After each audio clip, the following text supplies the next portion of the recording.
Wieħed mis-suspettati fil-qtil tal-ġurnalista Daphne Caruana Galizia ammetta li kien parteċipi fl-assassinju tagħha. George De Giorgio li kien akkużat li sploda l-bomba li wasslet tal-qtil ta' Caruana Galizia ammetta li kien parteċipi f'dan id-delitt. Ammissjoni li saret f'intervista ma' ġurnalista tal-Aġenzija Reuters fejn qal li dal-waqt se implika lil persuni oħra li kienu qed jippjanaw sabiex joqtluha.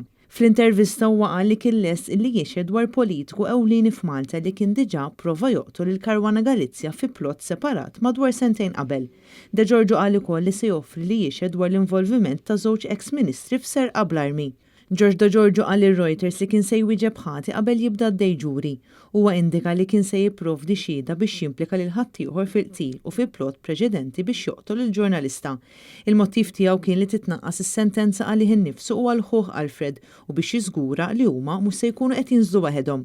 L-ammissjoni tiegħu waslet wara li saru diversi tentattivi mill-avukati ta' De Giorgio sabiex huwa jingħata maħfra presidenzjali u jkun jista' jikxef dak li jaf dwar persuni prominenti f'pajjiżna illi kienu involuti f'dan il-qtil. Ftit tal-jimilu l-qorti tal-appell qalt li l-aħwa De Giorgio għandhom jitpoġġew taħt qatt ta' akkuża u jibdew għaddejjin ġuri. Reuters dan l-istadju qalt li mhux se tippubblika aktar dettalji ta' dawn l-allegazzjonijiet jew issemmi l-individwi akkużati minn De Giorgio li kollha ċaħdu kwalinkwe involviment f'xi reat. Qalet ukoll il-Korp tal-Pulizija ta' Malta u l-prosekuturi li qed jinvestigaw il-każ tal-qtil irrifjutaw milli jikkummentaw fuq ir-rimarki li għadda De Giorgio.